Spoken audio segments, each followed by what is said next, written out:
I'm Kayla France, and we're here today with Larry Bratton and Steve Taylor with Monroe's Economic Development District. And gentlemen, let's get right to it. You all are here to try to get a tax passed for Monroe. Can you tell us a little bit about it? Why is it necessary? Okay, we're at an exciting time down here in downtown Monroe. We've got a lot going on. There's been a lot of things happen. I run into a man the other day named Gene Hastings, prominent attorney here. He's building a brand new office right here in the district. Gene says there's been more go on in the last 2 years than the first 13 years he was down here. So we've got a lot going on with all these new venues, restaurants, and things happening. We need to keep this momentum going. We need going right on. But we have a lot of needs. We have infrastructure needs. We have sidewalk needs. We'd like security cameras. We'd like lighting. All this stuff costs money. So much of this is state projects that require matching funds. We're trying to pass this tax for this district right down here in downtown, continue to get things growing like they are now.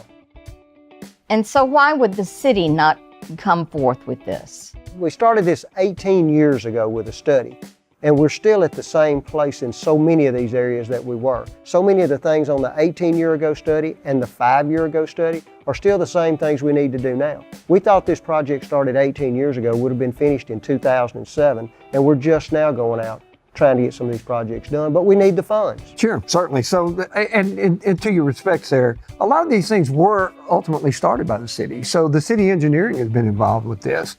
A lot of the projects that we're talking about developing have been, they're sitting right now 95% engineering complete.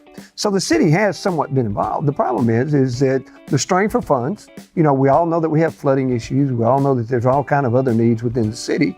It's just kind of hard to carve out those particular funds to be able to keep an area that has close to approximately 5,800 people employed in the district, which is, by the way, if you look across Ouachita Parish, there's more density of employment located right here in the downtown economic development district than there is anywhere else in Ouachita Parish.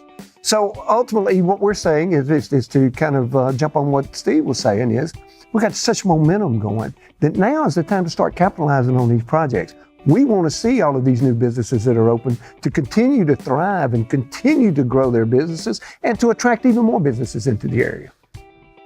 How is this money earmarked? That's one good thing. This money that we're trying to raise is for the downtown economic development district, river to the other side of the Civic Center, I-20 to Louisville. This money has to be spent here. The projects are already earmarked. So many of them have DOTT numbers.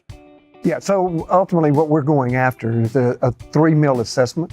So how do I figure that? Well, a 3 mil assessment, let's just take the average house, the average home cost in the city of Monroe, somewhere around $180,000. So we take our $75,000 homestead exemption off of that. So we're looking at taxing about $105,000. That's going to run an individual somewhere in the neighborhood of about $30 to $31 a year. So we're not talking about huge assessments, but we're talking about enough assessment across the city to be able to get these projects done and to be able to enhance the downtown area for all the employers that are already down here and all the future economic growth that we can get down here. To keep the excitement growing. No slowing downtown. Keep it rolling. We're ready to go. So basically what I'm hearing is that people need to express their support by getting in touch with their councilman to let them know how they want to vote. How we want to get it on the ballot. We want the people of Monroe to vote on this proposition. So the bottom line is that you need to talk to your councilman and tell them that you want the opportunity to express your opinion through a vote. I'm Kayla France, and I'm all about downtown.